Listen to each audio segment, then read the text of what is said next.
Here's a look at a recap of your markets on this Wednesday, the 22nd day of October. An absolutely craptastic day in the livestock markets today. We got a whole lot to talk about, and we're going to get right into it. Of course, this morning, everyone was anxiously awaiting the press conference that had been mentioned in headlines yesterday.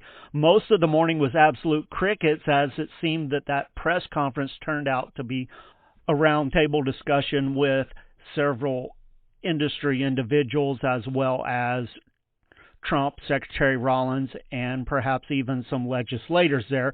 Don't know for sure exactly who all was in that, but most of the morning was crickets. And then about midday, a post on Truth Social absolutely tanked the futures markets right before close.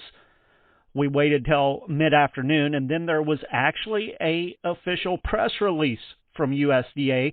Many of us had been wanting more details about things for quite some time now, and there was an official USDA plan unveiled for the livestock industry today.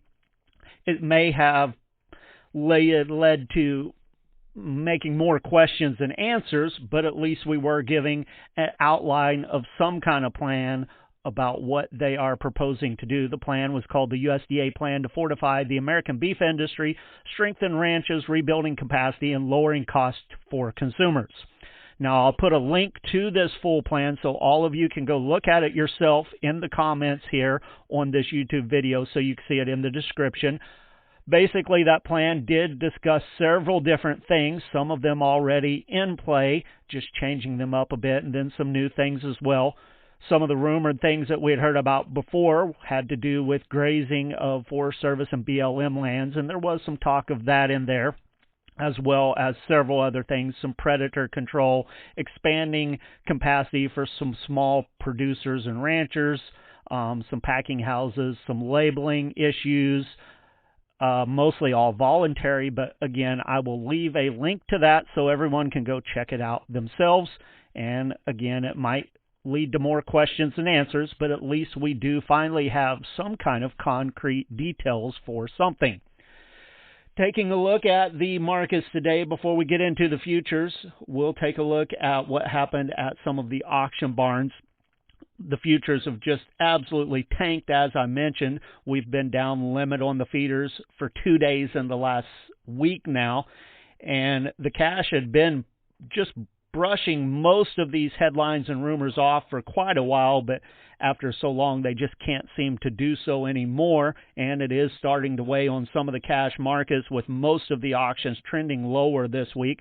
Springfield Livestock Marketing Center had 746 head, mostly a calf offering this week, under 600 pounds, 3 to 10 lower, heavier weights not well tested. A very light test at Farmington Regional Stockyards, 344 head, 2 to 10 lower there. Windsor Livestock Auction, that auction's still going on, but a couple of stick-out sales, albeit they are lower than where we had been, but still awful nice prices being paid. 12 head of 506-pound steers at $485.50, 24 head of 666-pound steers at $420. South Central Regional Stockyards, now their offering this week, quality was absolutely outstanding. That market's not done yet today either, but they had some just absolutely outstanding consignments of some midweight calves this week. 28 head of 506-pound steers brought $490, 16 head of 552-pound steers at $484.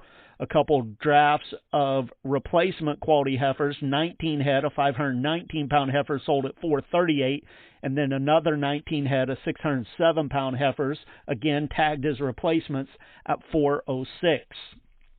Box beef cutout values were mixed today. Choice down $1.28 at $370.65.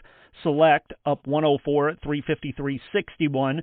Those values based on 153 loads of cuts, trimmings, and grinds. The Choice Select spread at $17.04.